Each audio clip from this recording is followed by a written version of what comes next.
El título de la plenaria es ¿Qué le pasó a nuestro amor? Respuestas divinas a preguntas humanas.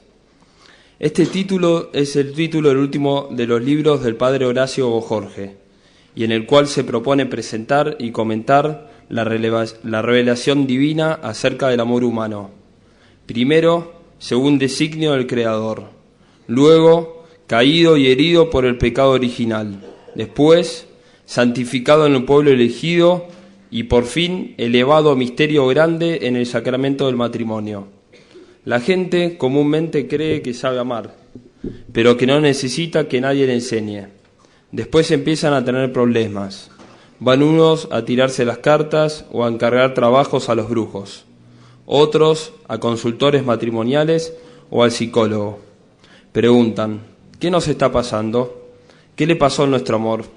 ¿Había comenzado tan bien? Para responder a esto es necesario exponer cuáles son las respuestas divinas a tantas preguntas humanas sobre el amor.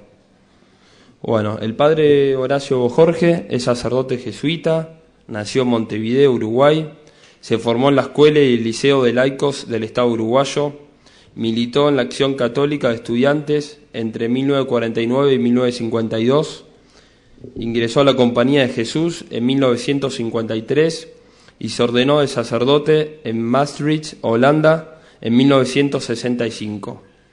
Cursó sus estudios de Humanidades Clásicas en Chile entre 1955 y 1956.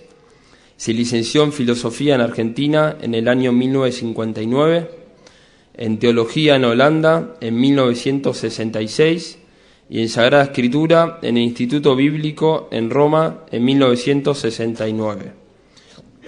Visitó Tierra Santa en 1967.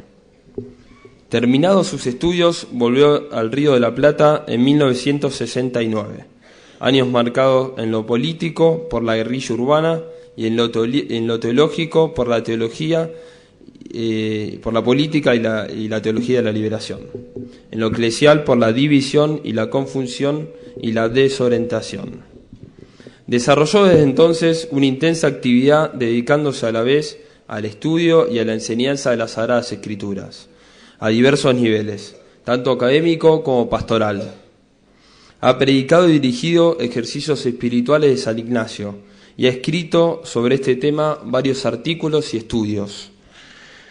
Ha sido profesor de Sagrada Escritura en diversos seminarios y facultades católicas de teología.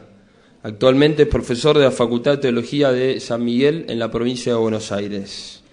Es docente emérito de Cultura y de Lenguas Bíblicas en la Universidad de la República en Montevideo. Es autor de un método para el aprendizaje del hebreo bíblico y ha publicado numerosos libros y artículos. Se desempeña en toda clase de ministerios sacerdotales, entre los fieles, dirección de ejercicios espirituales ignacianos, predicación de retiros y novenas, confesiones, dirección espiritual, enseñanza bíblica y de espiritualidad. Aprecia y colabora en diversos movimientos neocatecumenales, grupos de oración carismáticos y en la comunidad de convivencias con Dios del movimiento de renovación carismática. Además recorre a menudo Argentina, Paraguay y Uruguay para dar cursos y conferencias. Ha publicado 3 series de libros al servicio de la nueva evangelización. La primera de las series es sobre el obstáculo contra el amor a Dios al servicio de la conversión, la cual cuenta con 3 libros. El primero se titula En mi sed me dieron vinagre, la civilización de la sedia, ensayo de teología pastoral. El segundo, Mujer, ¿por qué lloras? Gozo y tristeza del creyente en la civilización de la sedia. Y el tercero, El lazo se rompió y volamos, vicios capitales y virtudes. La segunda de las series tiene 4 libros. Es sobre el camino del amor al Padre y tal como lo anuncia y enseña Jesús en el Sermón de la Montaña. El primero sobre las bienaventuranzas, vivir como el Hijo, vivir como hijos.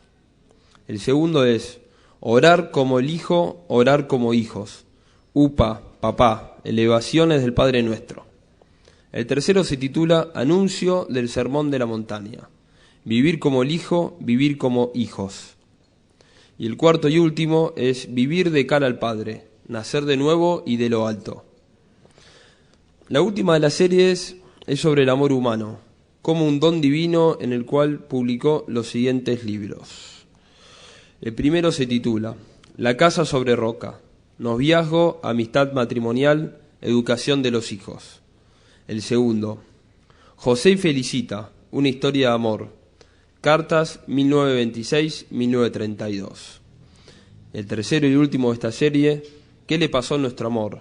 Respuestas divinas a preguntas humanas. Y sobre temas teológicos ha publicado Teologías de Isías, el pensamiento de Juan Luis II en su contexto, en el cual hace una crítica teológica y filosófica a las corrientes heterodoxas, a propósito de uno de sus representantes. Y otra obra titulada El liberalismo es la iniquidad. Al finalizar la plenaria va a haber un tiempo para realizar consultas y observaciones. Recibimos con un fuerte aplauso al Padre Jorge. Bueno, en primer lugar agradezco al Padre Clarey y al Padre Zapata que me hayan invitado y me den la posibilidad de anunciar lo que el Señor me da para anunciar como un mensaje muy urgente a los matrimonios, a los esposos en el día de hoy. Este mensaje sobre la sabiduría revelada por Dios acerca del varón y la mujer. Corren muchas doctrinas humanas acerca de estas cosas, doctrinas humanas que son parciales, a veces erróneas. Nosotros tenemos una fuente de sabiduría revelada por Dios maravillosa, que se encuentra en el Catecismo de la Iglesia Católica al alcance de todos. La presentación que hace el Catecismo de la Iglesia Católica es muy sencilla, tiene 4 partes, y son las partes de esta exposición que ya ha anunciado el presentador. La sabiduría de Dios al principio, el designio de Dios al principio, al crear al varón y la mujer.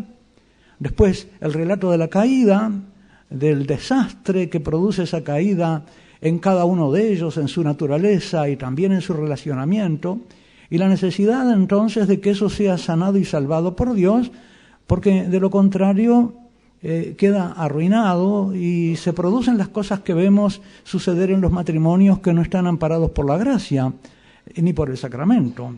Lo que está sucediendo a nivel mundial por haberse alejado la humanidad de esta sabiduría de Dios y no tener remedio entonces para esos males que desconocen y que se los comen como un cáncer desconocidos y destruyen el vínculo matrimonial. Pero Dios estuvo empeñado en rehacer, en resantificar esa naturaleza caída, y comienza un proceso en el Antiguo Testamento, haciéndose él miembro de la familia del pueblo elegido y santificando desde adentro la familia en el pueblo elegido, pero eso es un comienzo solamente, que va a culminar con la instauración del sacramento del matrimonio por nuestro Señor Jesucristo, con lo cual no solamente Dios va a estar entre los esposos, sino que va a asumir a los esposos y va a asumir a la familia de Dios en el seno de Dios. Ya no es Dios un miembro de la familia, sino que la familia entra en la familia divina, la familia divinizada por Dios, es asumida en la comunión divina. No sé si les repartieron una ficha, la primera de las 2 fichas, para que puedan seguir la exposición, si la tienen allí. Hay antes una fichita sobre la casa sobre roca. La casa sobre roca, noviazgo, amistad matrimonial y educación de los hijos, que es el primero de los libros dedicados a este tema, que consta de 5 fichas sobre el noviazgo, 2 sobre el matrimonio y 3 sobre la preparación, la educación de los niños desde chiquitos, para ir sanando en ellos las consecuencias del pecado original, para que lleguen al matrimonio con una disposición más santa, más iluminada por Dios, y también con virtudes que les permitan relacionarse virtuosamente también en el sacramento del matrimonio. Esa educación tiene que empezar desde niños. Y entonces, como dicen Aristóteles, Platón, dicen que la educación de los niños para que sean excelentes en alguna manera tiene que empezar desde muy pequeños, con juegos y cantos, dicen ellos. El tema central de este libro sería el tema de la amistad matrimonial. La felicidad del hombre está en la amistad. De hecho, la caridad, el amor divino y el amor de caridad con los demás por amor a Dios es amor de amistad. Así la define Santo Tomás. ¿Qué es la caridad? Amor de amistad con Dios y con los prójimos por amor a Dios. ¿Y qué es la amistad? Santo Tomás toma la definición de Aristóteles, que dice que la amistad es un amor de benevolencia. ¿Qué quiere decir? Un amor que quiere el bien del otro y que se opone al amor de concupiscencia, que quiere al otro para su propio bien.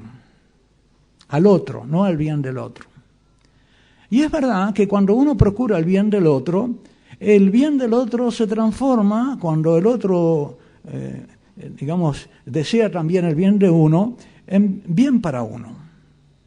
Así que no solamente es amor de benevolencia de una parte hacia la otra, sino que tiene que ser recíproca. Si no es recíproca la relación de benevolencia, no hay amistad. Y hay muchas veces explotación del egoísta, ¿no?, que se aprovecha del virtuoso. O hay un pacto de intereses entre dos que no son virtuosos, pero eso no es amistad. La amistad, por lo tanto, dice Aristóteles, es la felicidad del hombre consiste en la amistad social y la amistad esponsal, matrimonial, familiar.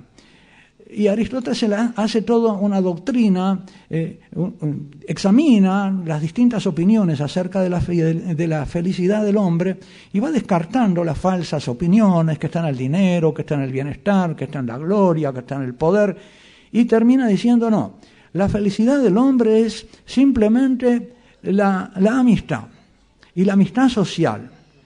Pero para que haya una amistad permanente y que no se corrompa, es necesario que los amigos sean virtuosos, porque si no hay virtud en los amigos, basta que uno de ellos se convierta en un egoísta para que la amistad se destruya y el otro también comience a ser infeliz. Y por eso hace Aristóteles una doctrina de la virtud que apunta precisamente a preservar la amistad social, democrática de la ciudad, pero también es aplicable a la fuente de la sociedad, que es el amor esponsal. Aristóteles no conoce la revelación acerca del pecado original y por eso él no se puede explicar por qué se corrompe la virtud. Dice, él se extraña de que siendo la amistad consistiendo en la amistad la felicidad humana, sin embargo, por la virtud, por la corrupción de la virtud, se corrompa también y se pierda la felicidad del hombre. Los hombres, dice que donde una democracia no puede existir, donde los ciudadanos no son virtuosos. Porque la democracia consiste en la conspiración para el bien de todos. Y por lo tanto, donde cada uno procura el bien de todos los demás. Y él ve, en la experiencia del mundo griego, que eso no sucede en la sociedad, pero no se le sabe explicar por qué. Y sucede eso por el pecado original. Desde ahí, al corromperse el varón y corromperse la mujer, se corrompe el vínculo entre ambos, y por tanto Dios está empeñado en salvar y sanar el vínculo, no solo salvar y sanar al varón y a la mujer, sino en salvar y sanar el vínculo entre ambos, porque es precisamente en ese vínculo de amor donde consiste de amor generoso del uno para el otro y recíproco, donde consiste la felicidad sobre la tierra. Eso acerca de la casa sobre roca, tienen allí una hojita. Entre las fichas hay testimonios que ilustran esa doctrina con ejemplos.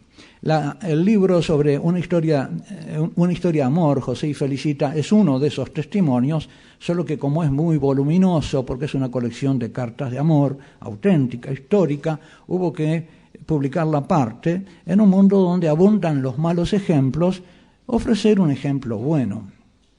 Tomemos entonces la hojita, ¿qué le pasó a nuestro amor?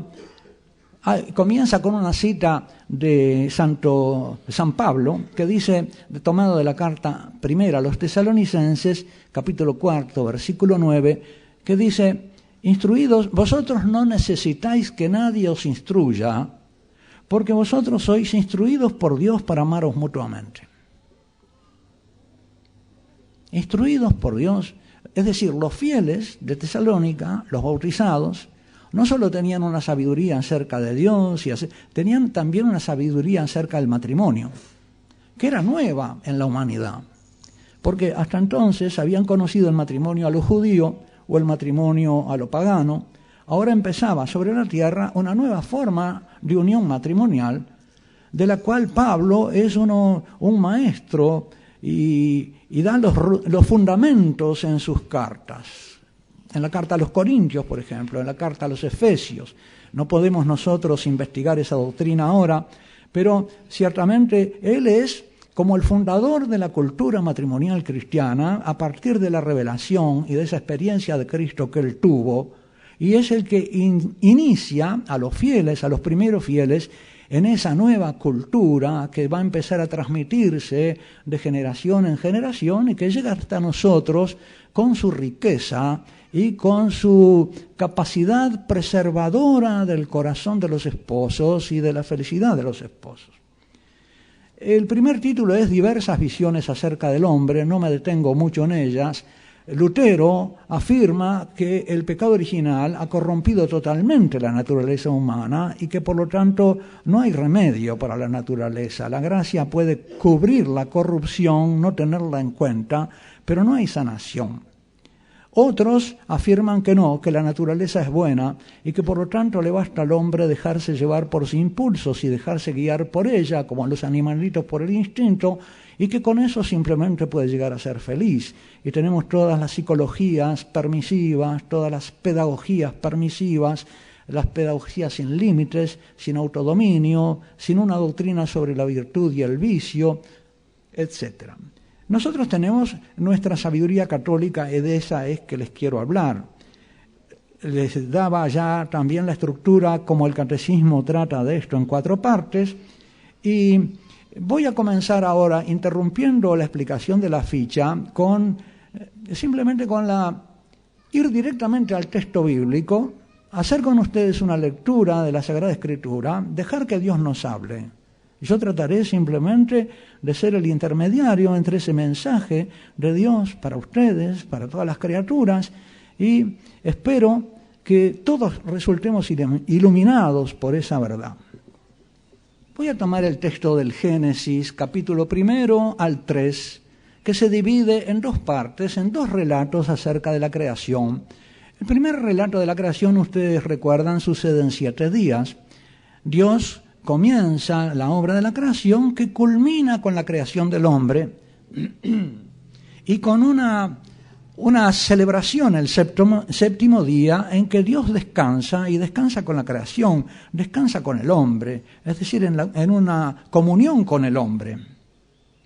Y en el 6º día se realiza la creación de la criatura humana a imagen y semejanza de Dios como varón y mujer. El relato del Génesis es de este primer capítulo, es como el relato de la preparación de una fiesta de bodas. Porque culmina con las bodas de Adán y Eva, del hombre y la mujer. Dios prepara el ambiente, divide el primer día la luz de las tinieblas, después separa las aguas de arriba de las de abajo, al tercer día separa las aguas de la tierra y hace que la tierra brote plantas de semilla, con árboles de fruto, con su semilla dentro, que están destinados, nos enteramos en el 6º día, a dar de comer a todas las criaturas, que son los invitados de Dios para este banquete de la creación, que es el banquete de las bodas de Adán y Eva, que son las primeras criaturas humanas, pero que nos representan a todos. De modo que la revelación del libro del Génesis es que la creación es para los esposos. Y de ahí podemos intuir lo que es, en el designio divino, la grandeza del amor humano. La creación entera es para los esposos, para esta criatura humana que somos, varón y mujer, creados desde el principio, a imagen y semejanza de Dios, porque podemos participar de lo que Dios es, que es amor. Es la única criatura, la criatura humana, capaz de amar a Dios y capaz de amarse entre sí. De modo que el designio divino apunta a una fiesta de amor celebrada en el universo. El universo tiene su razón de ser en la intención divina, en el amor humano y en el amor de los hombres con Dios. Lo último en la ejecución es lo primero en la intención, dicen los filósofos. Lo último que uno realiza es lo primero que uno se proponía. Por eso lo último en el sexto día son las bodas de Adán y Eva. Pero lo último en el séptimo día nos enteramos en el Apocalipsis lo que es. Son las bodas del Cordero. Es la esposa que espera al novio que viene, que es el Señor. Son las bodas de la humanidad con Dios. ¡Qué maravilla! ¿Cómo ilumina esto la intención primera de Dios, ya en el primer relato del Génesis? Allí se nos habla entonces del varón y de la mujer de manera genérica. Los creó varón y mujer, a su imagen y semejanza. Y en el segundo relato, que empieza en el capítulo 2 y 3, se nos va ahora a relatar, digamos como narrativamente, la creación del varón y la mujer en una forma cronológica, ¿no? Es un relato ahora cronológico. También el primero era cronológico porque está armado en forma de semana. El segundo relato está en forma de historia. Hago un paréntesis para explicar el modo como Dios nos habla de estas cosas que el ser humano no puede conocer, que son el comienzo de la historia y el fin de la historia. Acerca del fin de la historia nos habla en lo que nosotros conocemos como el Apocalipsis, con esas figuras, Apocalipsis quiere decir revelación. ¿Y por qué revelación?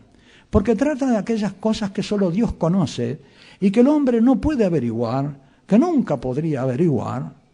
Los científicos no pueden conocer ni el fin de la historia ni el comienzo, podrán tener algunas hipótesis, y si tienen hipótesis acerca del cómo, no tienen conocimiento acerca del para qué. El para qué del principio y del fin de la historia escapa a toda ciencia y solo lo podemos conocer si aquel que lo creó nos lo revela. Por eso el Papa insiste mucho en que las ciencias tienen que abrirse, lo hizo en Ratisbona y lo sigue haciendo, que las ciencias y la razón humana tiene que abrirse a la revelación, porque la revelación no oscurece, sino que ilumina la razón acerca de los misterios a los cuales la razón por sí sola no puede llegar. Entonces, si el Apocalipsis es revelación, el Génesis también es revelación, con otro tipo de simbología, más narrativa, pero también es apocalíptico el género literario del Génesis. Nos habla en símbolos, en imágenes, en una narración que es reveladora y que no por eso es menos histórica, vamos a decir. Que nos revela la realidad de lo que fue, pero junto en el mismo paquete la intención con que sucedió. No tanto el cómo, sino el para qué, el fin de Dios. Y comencemos entonces a leer y comentar y meditar el segundo relato de la creación. Comienza con la creación, dice: el día en que hizo Yahvé Dios la tierra y los cielos, ahora la semana parece como un día, ¿no? No había aún en la tierra arbusto alguno del campo, y ninguna hierba del campo había germinado todavía, pues el Señor Dios no había hecho llover sobre la tierra, ni había hombre que labrara el suelo. Tenemos la tierra seca, ¿verdad? No había hombre. No ha aparecido aquel para quien todo es. Y por lo tanto, todo todavía no está completo. Entonces el Señor Dios dice: pero un manantial, una fuente, brotaba de la tierra y regaba toda la superficie del suelo. Tenemos aquí la materia prima del hombre, lo estrictamente necesario para crear al primer hombre del polvo de la tierra. Polvo de la tierra y agua del manantial. Con eso Dios va a hacer barro y va a amasar el cuerpo del primer hombre del barro de la tierra, le va a soplar un soplo de vida en la nariz y va a resultar así el hombre ser viviente, animado por Dios, con una comunicación del soplo divino, es decir, con algo de divino y algo de terreno, ¿no? Como un injerto del Espíritu Divino en la tierra. Entonces el Señor Dios amasó al hombre con polvo del suelo e insufló en sus narices aliento de vida y resultó el hombre un ser viviente, un ser animado, con vida espiritual comunicada por Dios. También los animales van a ser seres vivientes, pero ya vamos a ver que los crea de manera distinta.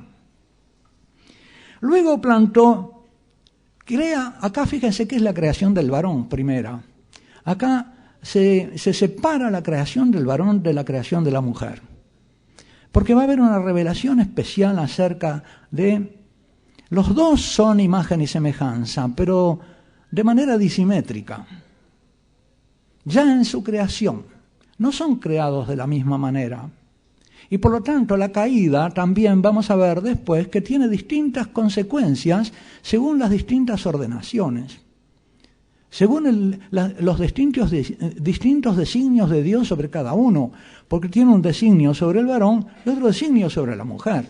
Y lo que hace el pecado es arruinar los diversos designios y por lo tanto el resultado del pecado va a ser diverso en uno y otra. Eso está en la Escritura. Cuando yo escribí La casa sobre la roca, alguien me decía, ¿pero dónde saca usted eso, padre? De que hay una disimetría de las penas en el varón y la mujer. Un joven laico teólogo se extrañaba de eso y decía, ¿pero dónde lo saca? Bueno, el segundo libro muestra, y es esto, de dónde sale de la Escritura. No es un invento. Eso está en la Escritura, la diferencia en la creación, la diferencia en la caída, la diferencia en las penas y la diferencia en el remedio. Luego plantó el Señor Dios un jardín en Edén. Un jardín, un gan en hebreo, es un lugar cerrado, un lugar cercado. Y sugiere un poco la idea del templo, que también tenía muros. Y este jardín es de alguna manera un templo, porque ahí va a estar el varón con Dios y va a ser un lugar donde convive el varón con Dios y se encuentra con él. Vamos a leer más adelante que Dios se paseaba en el jardín con la brisa de la tarde y que en ese momento Adán se esconde y Eva se esconden. Hasta entonces habían vivido en el Edén conviviendo con Dios. El Edén era un templo. El Edén podemos pensar que es el planeta Tierra. El Edén es el universo donde Dios puso al hombre, el lugar donde Dios puso al hombre. Es decir, que el universo está concebido por Dios como un lugar de encuentro. El hombre va a dejar de encontrarse con Dios a raíz del pecado. Si no, lo hubiera encontrado en la creación. Y es algo que nos devuelve el bautismo, la capacidad de encontrarnos con Dios en todas las cosas. Y la capacidad que tienen todas las cosas de tener una eficacia espiritual, no solo en los sacramentos, sino también en los sacramentales. El agua bendita, la sal bendita, el aceite. Todas las cosas tienen una eficacia espiritual. Los alimentos que tomamos como un don de Dios, la contemplación de las estrellas que los santos nos han enseñado, ¿no es cierto? Esta capacidad nos la devuelve el bautismo, que nos devuelve algo de lo que había al comienzo, de esta posibilidad de estar en el mundo como en un templo, encontrándonos con Dios. Noten ustedes que cuando Dios crea al varón, la primera relación del varón es con Dios. La relación originaria. Todavía no existen ni los animales. Todavía no existe Eva. Todavía lo único que existe es Dios y la tierra, el mundo exterior donde Dios lo pone, en este caso el Edén. la segunda relación del varón, de Adán, es con el Edén, con la tierra, con el mundo, con el jardín. Un jardín del Edén al oriente, dice la Escritura, pero Miqueden en hebreo también se puede interpretar como el jardín de la presencia de Dios, de estar delante de Dios, como está Adán al comienzo, creando en este jardín el jardín de la presencia, que tiene, digamos, todo lo deleitoso de un jardín creado, pero también lo deleitoso de la relación divina del varón con Dios. Es su imagen y semejanza, empieza a serlo, pero al modo del varón. La imagen y semejanza de la mujer va a ser también imagen y semejanza, pero al modo de la mujer. Yahvé Dios hizo brotar del suelo toda clase de árboles, deleitosos a la vista y buenos para comer. Aquí viene el Dios nutricio, que le da de comer a este ser humano, que por lo tanto está vinculado a la creación y que va a tener que comer como comen los animales, tiene algo de animal. Y el árbol de la ciencia del bien y del mal. Después viene un pasajecito que me salteo sobre los ríos del paraíso. Y tomó pues el Señor Dios al hombre y lo puso en el jardín, lo instaló en el jardín deleitoso para que lo labrase y lo cuidase. Esta es la designación divina para el varón. Va a ser una relación con la tierra, por designio divino. El varón va a estar destinado al mundo exterior. A labrar todavía no es un trabajo fatigoso, ni la tierra ha sido maldecida, eso sucederá después del pecado. Ahora es la destinación a lo exterior, el varón. Y Dios impuso al hombre este mandamiento: de cualquier árbol del jardín puedes comer, pero del árbol de la ciencia del bien y del mal no comerás, porque el día que comieres de él morirás sin remedio. Este árbol de la ciencia del bien y del mal es también el árbol de la vida.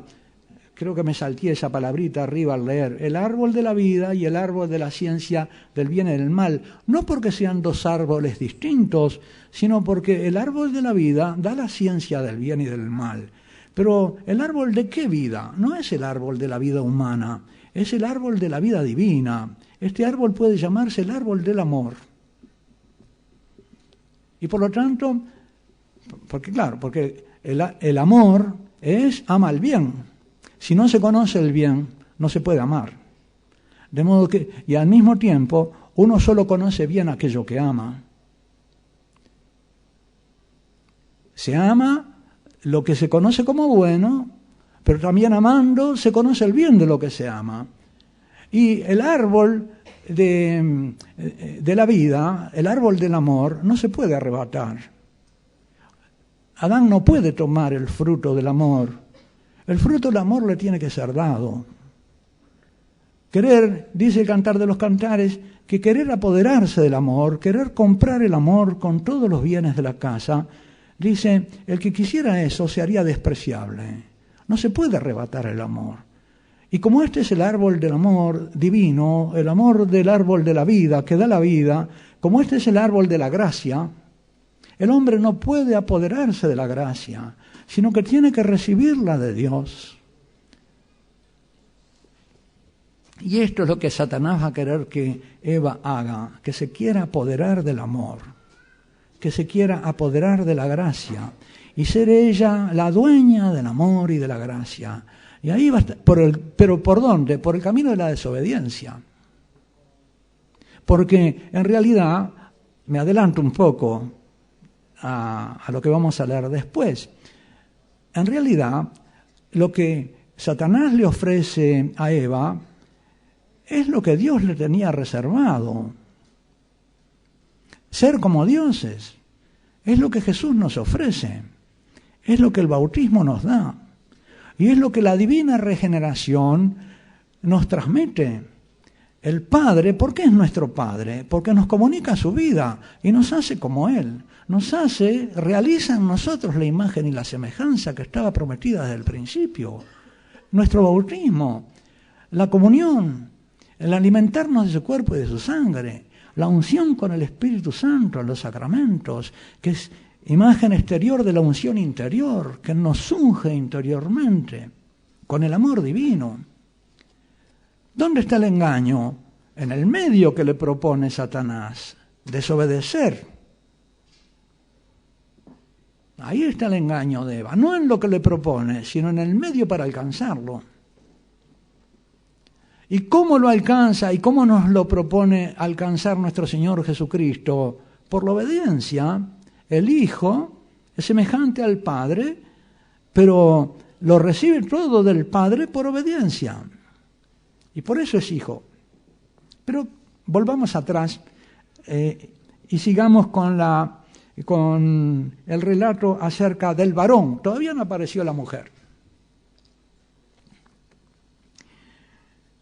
Dijo luego el Señor Dios: no es bueno que el hombre esté solo, que el varón esté solo.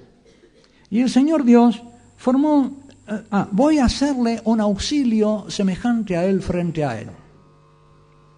Estoy tratando de traducir más literalmente el hebreo, porque a veces las traducciones no dan esa profundidad del texto. Un auxilio semejante a él frente a él. En la Sagrada Escritura, el auxilio propiamente es Dios. ¿De dónde me vendrá el auxilio? El auxilio me viene del Señor que hizo el cielo y la tierra. Nuestro auxilio está en el nombre del Señor. Ese auxilio es esa misma palabra, lo que Él se propone, para que Él ya tiene el auxilio de Dios en el templo de la creación y del jardín de Edén, pero tiene que ser un auxilio semejante a Él, frente a Él.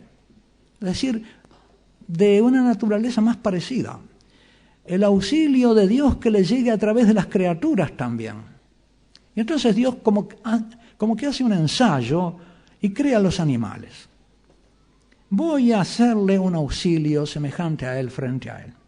Y el Señor Dios amasó del suelo todos los animales del campo, todas las aves del cielo, y los llevó delante del hombre para ver cómo los llamaba y para que cada ser viviente tuviese el nombre que el hombre le diera. Noten ustedes que aquí Él amasa a los animales del polvo de la tierra, como hizo Adán, que participa de la naturaleza animal, por lo tanto fue amasado como a los animales del polvo de la tierra. Pero hay una diferencia. A Adán le sopló un espíritu de vida, una neshama en la nariz, y lo hizo un alma viviente. En cambio, los animalitos no tienen alma. Son de tierra, pero no tienen un alma semejante a la de Adán. Y por eso Adán es lógico que no va a encontrar en ellos una ayuda, un auxilio, semejante a él sí, pero no adecuado. Va a haber en el hombre una potencia, una capacidad espiritual, ociosa, para un relacionamiento con una persona más semejante a él, más semejante a Dios también, porque va a ser auxilio para él, pero en forma de criatura. Digamos, como una aproximación, un protosacramento, ¿no? Un primer sacramento, que siendo signo sensible, sea eficaz de la misma gracia divina y que transmita gracia divina siendo corpóreo y sensible. Acá tenemos ya en el designio divino, va apuntando la creación de la mujer, y se nos va revelando para qué fue creada y su destinación. Esto de que Adán le pone nombre a los animales es porque Adán es capaz de conocer las esencias de las cosas. Y le pone entonces nombre a los animales porque conoce la naturaleza de los animales y conoce también que entre ellos no hay una ayuda adecuada a él frente a él. El hombre puso nombres a todos los ganados, a las aves del cielo, a todos los animales del campo, pero para el hombre no encontró una ayuda adecuada. ¿No encontró él o no encontró Dios? El texto es ambiguo o ambivalente. Entonces el Señor Dios hizo caer un profundo sueño sobre Adán, sobre el hombre, el cual se durmió. Y ahora, digamos, el varón no va a tener nada que ver con la creación de Eva. Es un asunto divino. y le quitó una de las costillas, tomó de su costado y rellenó el vacío con carne, y de la costilla que el Señor Dios había tomado del hombre, construyó a la mujer. No la amasó simplemente. La materia de la que la toma es mucho más noble, ya no es tierra inanimada, sino que es carne humana. Esa es la materia. Una materia ya vivificada por el soplo divino, una materia más noble. Y además, el procedimiento no es simplemente amasarla como ni quien hace un macaquito, ¿no?, de arcilla, sino que la construye como se construye una casa, como se construye un templo, como se construye una ciudad. Tiene que ver la mujer con estas tres cosas: la casa, el templo y la ciudad. Y el verbo baná en hebreo, que es el verbo que se usa aquí, construir, se usa también para... No solo se construye la casa de la familia, se construye la familia misma. Se genera la familia. De esa raíz baná viene la palabra ben, que quiere ser hijo, bat, que quiere decir hija. Así que la mujer también en su creación, en esta acción constructora, ya está la destinación a ser la madre de los hijos y de las hijas. Y ella va a ser entonces la que a Adán no solo le va a ser esposa, sino madre de sus hijos. Y acá vemos entonces que hay una revelación muy importante, que no es el varón para la mujer, sino que es la mujer para el varón, en la intención divina. Y acá las feministas se levantan y se sublevan, ¿no? ¿Cómo nosotros somos para ellos? Bueno, es así. Ellas ignoran que el modo de actuar de Dios. ¿Acaso los ángeles no son mejores que nosotros? ¿No son más perfectos? Y sin embargo, los ángeles no están a nuestro servicio. Lo más noble y lo más perfecto está al servicio de los menos nobles y lo más necesitado. Adán, ¿por qué Dios le crea a Adán a la mujer? Porque está necesitado de compañía, porque está solo y no tiene una mediación creada que le traduzca el amor divino, el auxilio divino, en forma sacramental, diríamos. Es la creación de la mediación amorosa de Dios para el hombre. ¡Qué maravilla! ¡Qué revelación tan grande acerca de la destinación de la mujer! Ella no está para trabajar el jardín. Ella está para atender al jardinero, diríamos, ¿no? Para alegrar al jardinero, para hacerle al jardinero un vehículo del auxilio divino y de la alegría divina, para traducirle al jardinero en forma de amor de criatura el amor de Dios. Esa es la vocación sublime de la mujer. Y por eso ella está destinada a lo interior, está construida como un templo, como una casa, porque ella alberga la vida espiritual, pero también la vida en la comunicación de los hijos.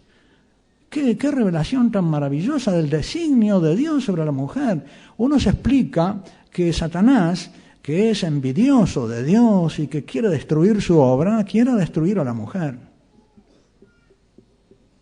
Y que quiera que esta que fue creada con la intención de ser auxilio del varón, se transforme precisamente en vía de la perdición del varón. Amiga te quiso dar Dios, te la voy a poner de enemiga. Y no hay peor enemigo que tu mujer.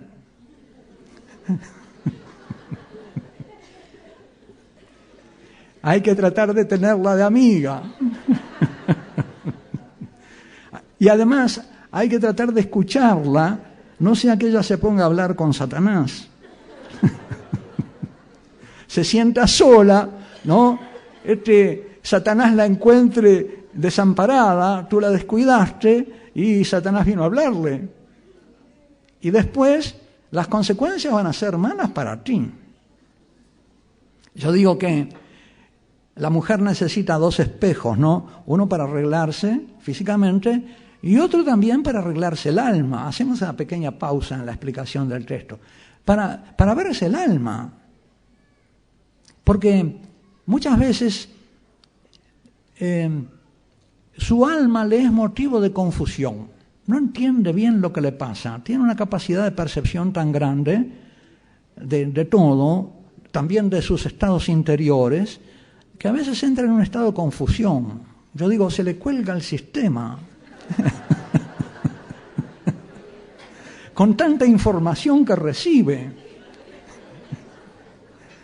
Recibe tanta información. Vieron que además no solo espiritualmente tiene esa capacidad perceptiva de todo al mismo tiempo, sino que sensiblemente la mujer tiene un campo de visión más grande.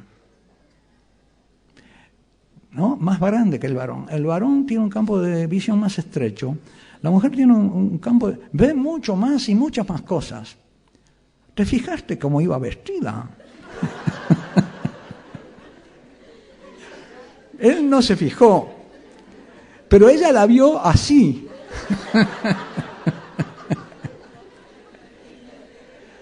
Y entonces necesita un espejo del alma cuando está confundido. Y a ese espejo del alma tiene que ser el oído comprensivo, atento del varón, del esposo. Tiene que aprender a entender, a comprender y a traducirle a su esposa lo que le está pasando. Y eso, la esposa aspira a eso. Aspira a que el varón la conozca. No tendría ni que decírselo. Ella espera que él lo sepa. Y no tiene gracia decírselo. Él lo tiene que saber. ¿No? Espera del varón la capacidad de conocimiento, de que la conozca y la interprete. Y si eso no sucede, es una de las causas de la infelicidad de la mujer.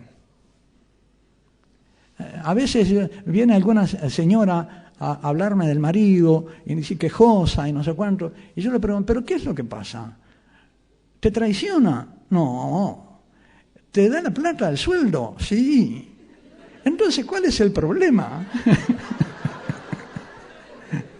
No me habla. Y ella piensa que el varón debe tener tanta cosa dentro para contar como tiene ella. Y no es así. El varón es mucho más elemental. Está armado de barro y un poquito más. Ella es mucho más compleja. Entonces, yo digo que el varón es como un Ford viejo con 5 relojitos. Y ella como un Boeing 707. ¿Quién las entiende?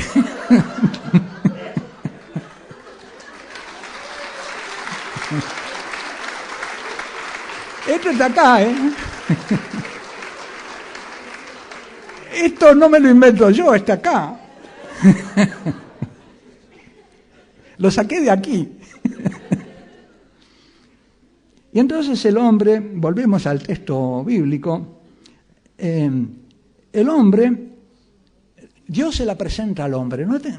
Miren qué notable, ¿no? Dios se lo lleva y se la presenta a Adán.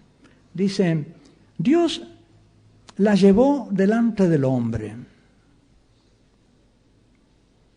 Y normalmente yo veo que sucede así, que Dios le descubre al varón quién es su mujer. En un momento de la vida, cuando el varón vive en gracia, porque esto es antes del pecado. Después del pecado, él elige y elige mal, de repente. O a él lo eligen, y es peor. Porque cuando se dio cuenta que lo eligieron, ¿no? Le da a él por elegir. La puso delante. Cuando el varón vive en la casa sobre roca, tengo el testimonio hermoso del filósofo argentino Alberto Caturelli, que cuenta cómo él conoció a su esposa. Dice que se la encontró una chica en la biblioteca de la Universidad de Córdoba. Estuvieron charlando un rato, en fin, de una cosa y otra, intrascendente. Él bajó, salió a la calle, y al salir a la calle dice que los sobrecogió como una sorpresa, como un estupor, como una revelación, diciendo, pero esta es mi mujer. Conocí a mi mujer. Dios se la presentó. Ahí estaba Eva delante, ¿no? Por eso es el varón normalmente aquel a quien Dios le revela quién es ella. Y como dicen también muchos autores que lo han reconocido este hecho, por ejemplo, Julián Marías lo dice, que el amor de la mujer es un amor de respuesta, que ella responde con amor a aquel en quien reconoce que está el amor, ¿no? Y por lo tanto ella responde con amor normalmente, ¿eh? Yo también he conocido chicas que dejaron pasar al que la amaba y que después de repente se quedan solteras, no sé lo que pasa, pero dejaron pasar al que la amaba. No lo reconocieron, no reconocieron el amor que Dios ponía en ese varón. Y otras que lo hicieron esperar no sé cuánto tiempo.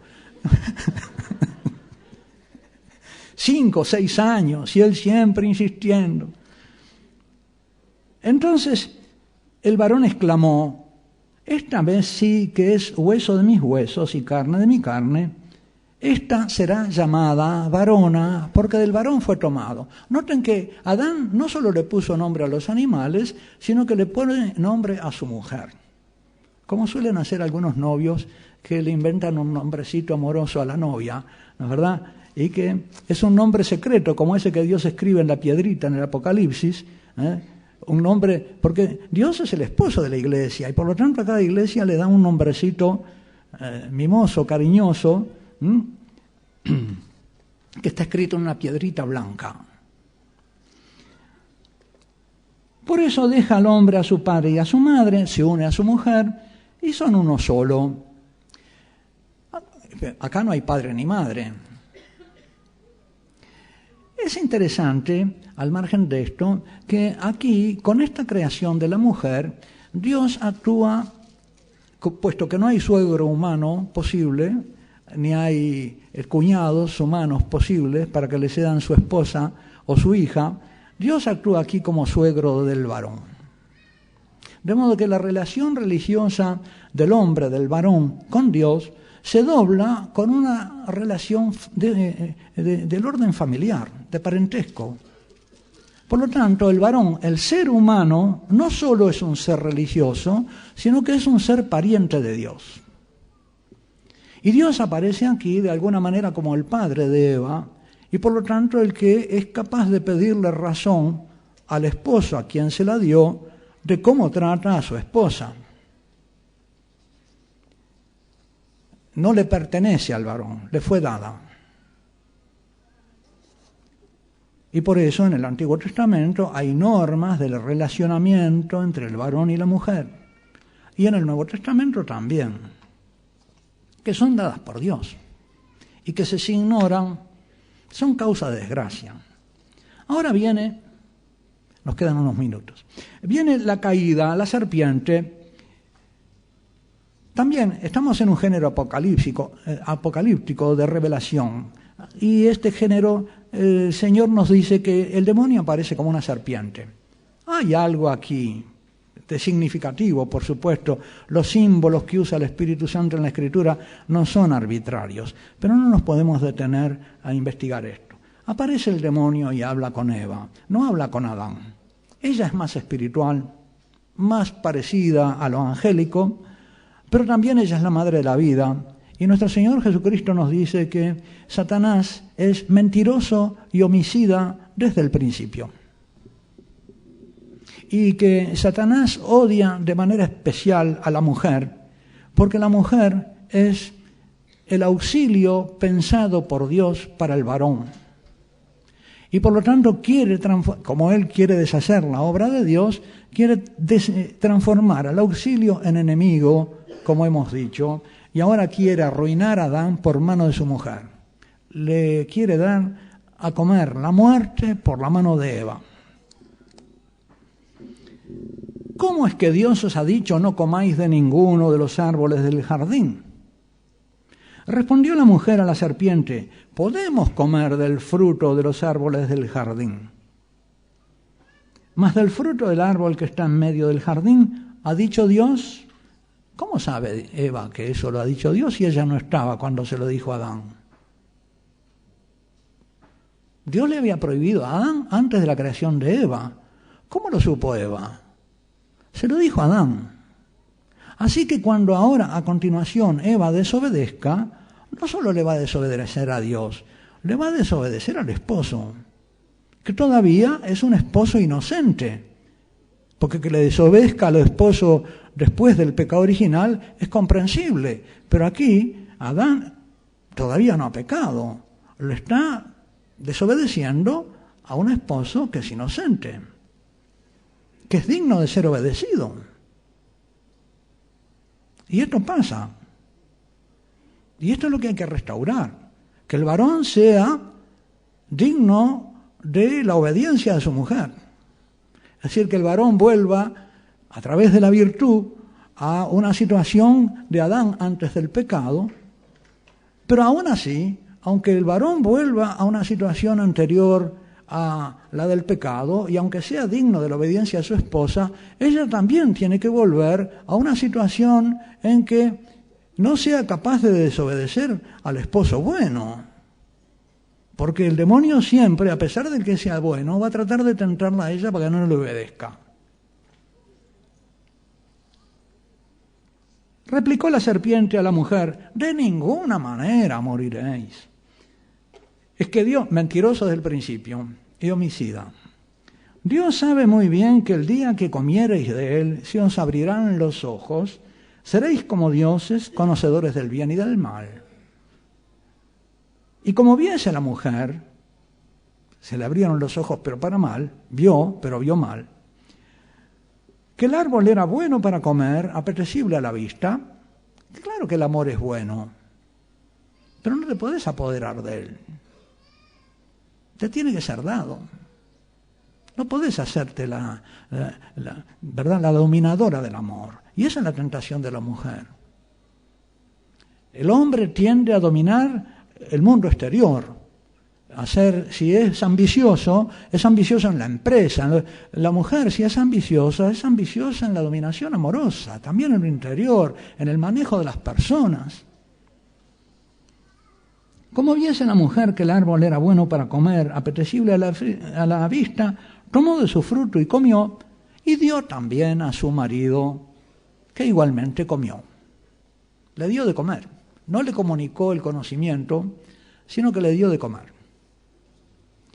Y Adán aceptó y comió. Y acá Adán invierte la jerarquía de las relaciones, porque su primera relación era la relación religiosa y de parentesco con su divino suegro. Y acá invierte el orden de la relación y toma como prioritaria la relación con su mujer. Y en esto ya está la consecuencia, esto ya es un adelanto de la pena, de lo que va a ser la pena del pecado original. Y por eso los varones, ¿verdad?, se apartan de Dios, son menos religiosos. ¿Y por qué? Porque están llevados por su lujuria y son traicionados por su lujuria, por su afectividad desordenada, pero entonces también desamparan a su mujer. Entonces se les abrieron entre ambos los ojos y se dieron cuenta de que estaban desnudos. Y cosiendo hojas de higuera se hicieron unos ceñidores. Acá surge entonces la concupiscencia, que es motivo de vergüenza, el desorden de las pasiones que nos van a explicar San Agustín. Lamentablemente no tenemos tiempo, quizá esta tarde lo podamos ver. Las pasiones, lo sensible en el hombre, lo corpóreo, no va a obedecer a lo espiritual y racional. Y por lo tanto su cuerpo va a tener reacciones espontáneas desobedeciendo la razón, de las cuales el hombre y la mujer se avergonzarán. Y por eso tratarán de cubrir las consecuencias de ese desorden de las pasiones y su repercusión física en el cuerpo, porque es una unidad. Bueno, oyen el ruido de Dios en el jardín a la hora de la brisa, y el hombre y su mujer se ocultaron de Dios por entre los árboles del jardín. Y Dios llamó al hombre y le dijo: ¿dónde estás? Al varón lo llama ahora, ¿no? ¿Dónde estás, Adán? ¿Dónde estás? La palabra hebrea, ¿dónde estás?, es ayeja. Parece como un gemido de Dios. Y noten ustedes que aquí la palabra de Dios sale en busca del varón, sale en busca del hombre. Es decir, esto es como un adelanto, una figura de lo que va a ser la encarnación. Estamos en el Verbo encarnado, ¿no?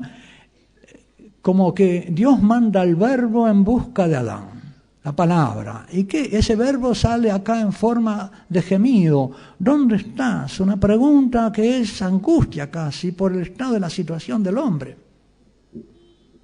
El Verbo encarnado es el gemido de Dios, no solo la palabra de Dios, es el gemido, porque es la palabra misericordiosa y compasiva de Dios que sale a buscar al hombre en su huida de Dios, en su apartarse de Dios y en su esconderse de Dios.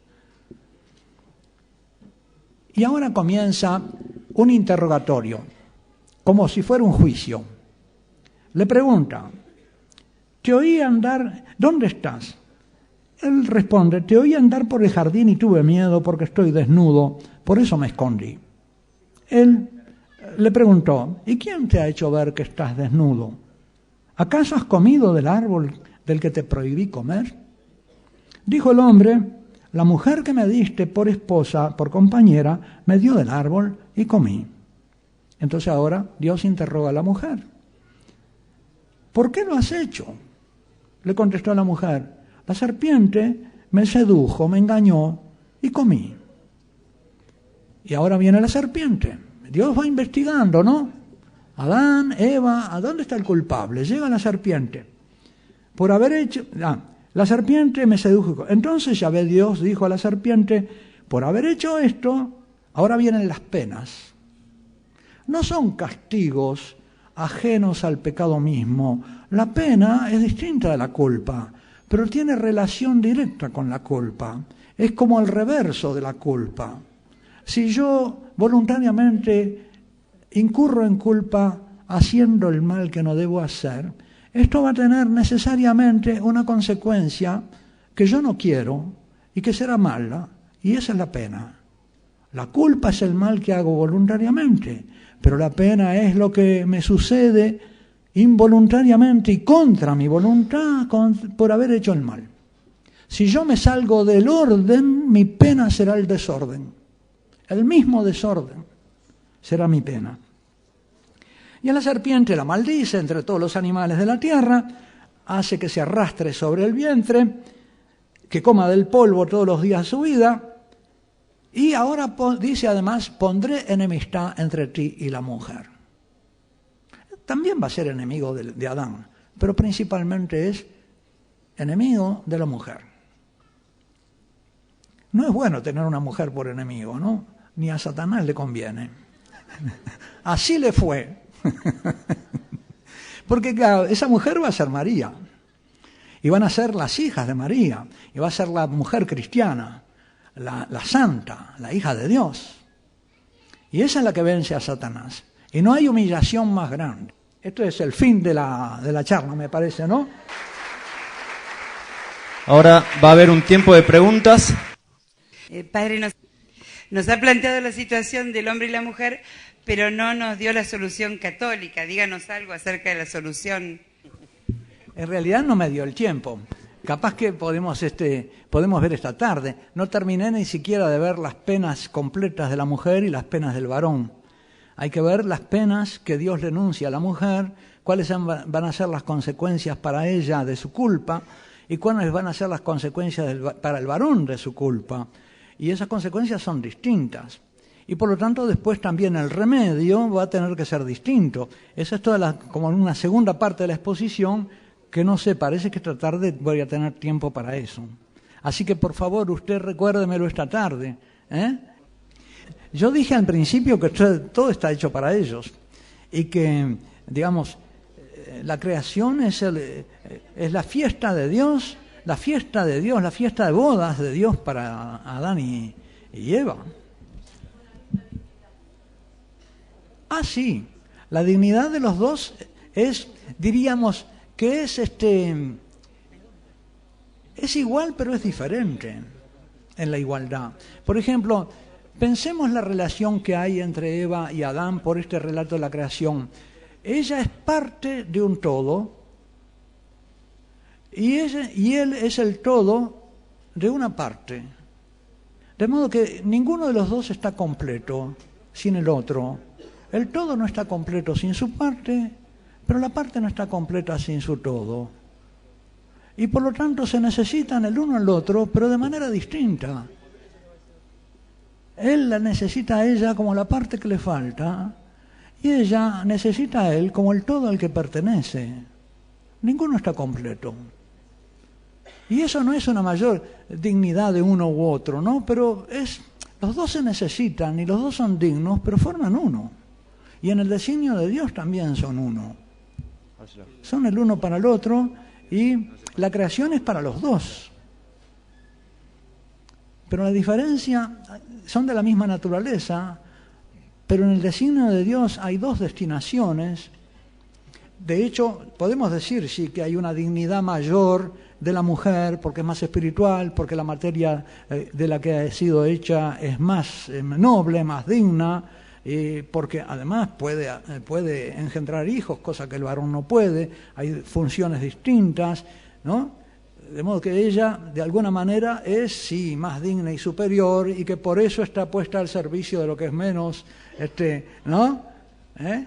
De lo que es menos, sí. Padre, piden que si puede terminar la exposición, sobre todo el tema de las penas, que querían... ¿Qué tiempo tengo? Hasta que termine usted, no hay problema. Ah, bueno. Ah, muchas gracias. ¡Qué generosidad!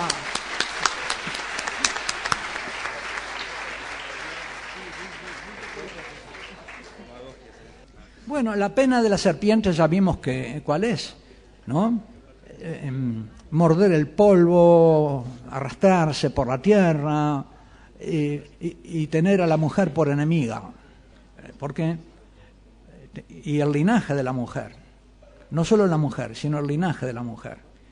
Hay un linaje de la serpiente que es lo que Jesús llama la raza de víboras, ¿no? Los hijos de Satanás, que son los incrédulos, la incredulidad, y los hijos de la mujer son los creyentes, somos nosotros los hijos de la mujer. Así que no solo Satanás es enemigo de la mujer, de María y de la mujer cristiana, sino que también es es enemiga de los cristianos. La tenemos por enemigo. No nos tenemos que asombrar de la persecución. La persecución es consecuencia lógica de nuestra identidad. Tenemos al demonio por enemigo. El demonio existe, ¿eh? Él te pisará la cabeza, el linaje de la mujer le pisará la cabeza, mientras tú acechas su talón, su calcañar. Ahora vienen las penas de la mujer. A la mujer le dijo: tantas haré tus fatigas cuanto sean tus embarazos, con trabajo darás a luz tus hijos, y hacia tu marido irá tu apetito, pero él te dominará. Noten ustedes de qué orden son las penas de la mujer. Son del orden del amor, son interiores.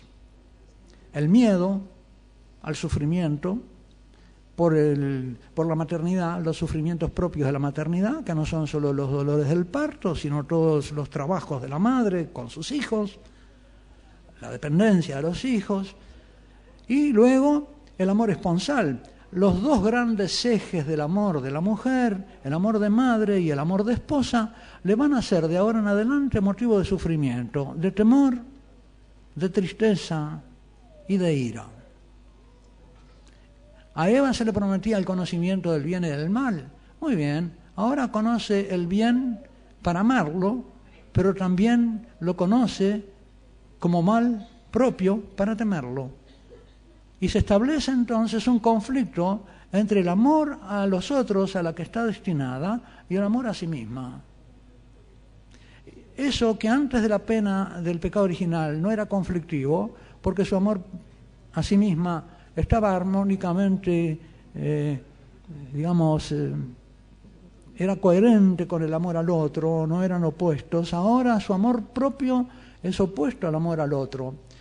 Juan Pablo II dice en la carta sobre la mujer, la dignidad de la mujer, que la mujer está destinada a la mujer se le confía el cuidado del varón y que ella se realiza en la entrega sincera a los demás. Y que cuando ella se vuelve sobre sí misma, entonces comienza su infelicidad. Cuando ella dice, bueno, yo pienso en todos, pero nadie piensa en mí, bueno, ahí empieza la infelicidad. ¿no? En realidad ella siempre tiene que tener otro en quien pensar para no volverse sobre sí misma, porque entonces se queda sola y ella precisamente ha sido pensada para el otro, no para sí misma. Ahora, ella necesita también de otro que la proteja. Es una protectora que necesita ser protegida. Dios, el esposo, ¿no? Necesita un protector. Entonces, los dos amores, ¿ven que es una pena interior? Ella es un ser interior, la pena es interior. Y es del orden de los vínculos, de las relaciones, que siendo la fuente de su felicidad, también se hacen la fuente de su dolor. Y el demonio, que es un enemigo, la pincha con el tridente, que es la ira, el miedo y la tristeza. Vive atormentando el corazón de la mujer a propósito de sus amores. Porque ahora el esposo, por ejemplo, y los hijos no van a ser los inocentes, van a ser pecadores. Tu marido te dominará, o te pegará, o te traicionará, o se te morirá, ¿verdad? O se olvidará de tu cumpleaños.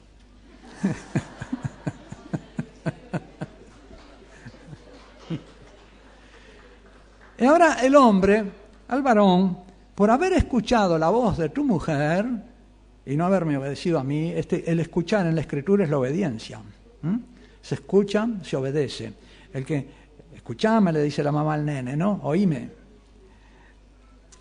Y haber comido del árbol que yo te había prohibido comer, maldito sea el suelo por tu causa. Ya la tierra, ¿verdad? Cae una maldición sobre aquello a lo cual él estaba destinado, era la tierra de donde él había salido. Con fatiga sacarás el alimento de él, del suelo, el alimento, todos los días de tu vida. Espinas y abrojos te producirá, y comerás la hierba del campo. Con el sudor de tu rostro comerás el pan, hasta que vuelvas al suelo, pues de él fuiste tomado. Ven ustedes que la destinación del varón era hacia el mundo exterior, y ahora el mundo exterior se le convierte en enemigo. Las penas le vienen del trabajo. No solo de la tierra, yo digo, de todo lo que es el ámbito laboral. Pongamos la empresa también, los patrones, los empleados, los compañeros de trabajo, ¿no? Ustedes ven que en esta cultura, aunque se ha apartado de estas pautas de sabiduría divina, entonces la mujer también se pone al trabajo exterior, el varón se pone a lavar los pañales y a cuidar a los nenes, al revés, ¿no? Se complica todo. La cultura católica había producido otra sociedad distinta. Le daba a su mujer la dignidad de doña. Doña viene de domina, de señora, de la que es dueña, la que domina la casa, la que gobierna la casa, la dueña de casa. Ahí estaba la dignidad. Y el varón en el foro, afuera, en la plaza, a veces en el bar.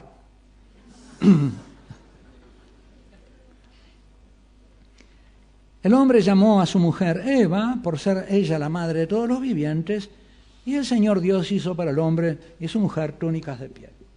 No sé si está. ¿Sí?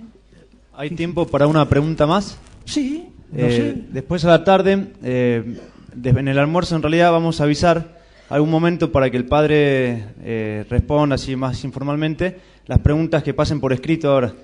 Entonces ahora una pregunta más. Y después los que quieran hacer preguntas, en el almuerzo indicamos en qué momento se va a poder. Y por la tarde trataría todavía algunos temitas de estos y el sacramento del matrimonio expondría, ¿no? Sí, el remedio a todos estos males. Si el varón se completa con la mujer y la mujer con el varón, ¿qué pasa luego de la viudez?